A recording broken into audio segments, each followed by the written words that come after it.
शिक्षण कौशल को सीमित आकार एवं सीमित समय में पढ़ाया जाता है।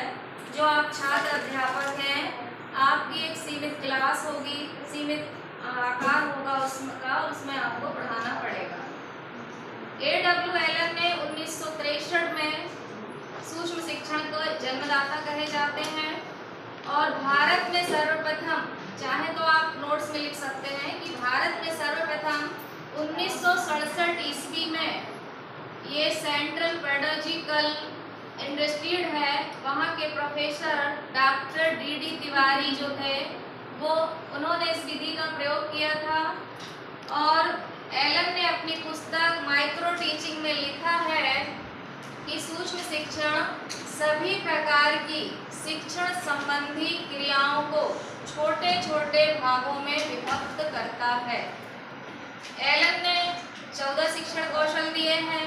NCERT के अनुसार 13 शिक्षण कौशल बताए गए हैं, लेकिन उसमें से मुख्य रूप से आपको जो पढ़ना है वो 7 शिक्षण कौशल पढ़ेंगे, उसी में सभी शिक्षण कौशल का समावेश हो जाएगा। और भारत में B.Ed पाठ्यक्रम सूक्ष्म शिक्षण जो है वो इंदौर में 1979 को इंदौर में लागू किया गया था। उसके बाद सूक्ष्म शिक्षण की परिभाषा आ जाती है कि सूक्ष्म शिक्षण एक प्रशिक्षण तकनीक है जिसमें शिक्षकों के छोटे छोटे व्यवहार में दक्षता विकसित की जाती है। फिर उसके बाद सूक्ष्म शिक्षण के ये कुछ 4 भेद बताए गए हैं, जिसमें समय की सूक्ष्मता यानी स्मार्ट ड्यूरेशन प्रैक्टिस में बताया गया है कि आप जो छात्र अध्यापक होंगे उसमें समय की सूक्ष्मता आपको पढ़ाने के लिए 6 से 7 मिनट का टाइम दिया जाएगा। उसके अंदर आपको एक पाठ का एक पैराग्राफ पढ़ाना होगा, उसी में से प्रश्न उत्तर पूछने होंगे।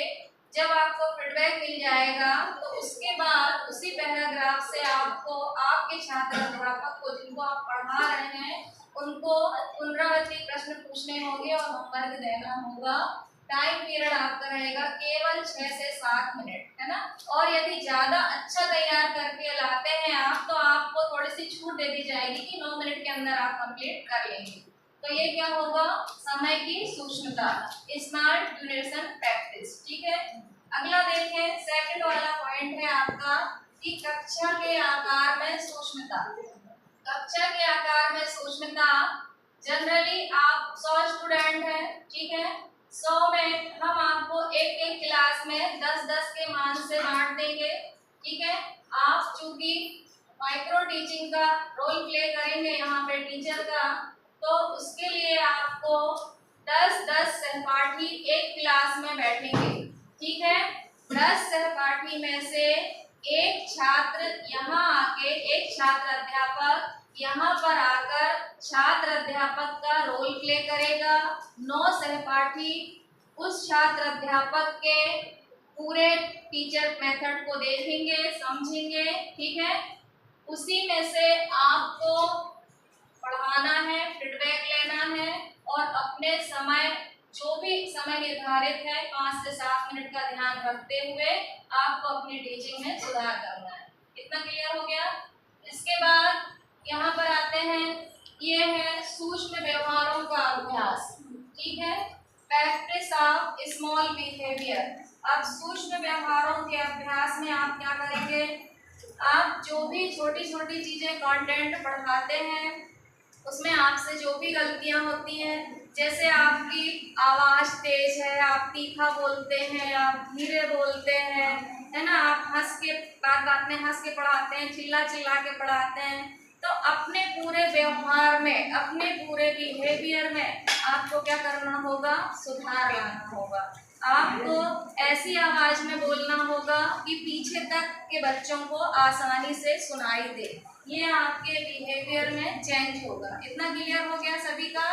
इधर आते हैं, अब सूक्ष्म विषय वस्तु है आपकी। तो सूक्ष्म विषय वस्तु में जैसा कि मैंने पहले भी बताया था, जैसे एक पुस्तक से आपने एक पार्ट चुन लिया कि ठीक है मैं 6-7 मिनट के टाइम ड्यूरेशन में इतना पढ़ाऊंगा, तो आपको क्या करना है? पूरा पार्ट नहीं पढ़ाना है, पूरा पाठ इसलिए नहीं पढ़ाना है कि आपके पास समय की सूक्ष्मता है, आपके पास केवल 6 से 7 मिनट है। उस 7 मिनट में आपने क्या करना है, एक पैराग्राफ ले लेना है, एक पैराग्राफ पढ़वाना है। उस पैराग्राफ को पूरा पढ़ाने समझाने के बाद आपको प्रश्न पूछना है, प्रश्नों के उत्तर लेना है और फीडबैक लेना है। फीडबैक लेने के बाद आपको पुनरावृत्ति देना है, होमवर्क देना है, उसके बाद आपको अपनी क्लास समाप्त करना है।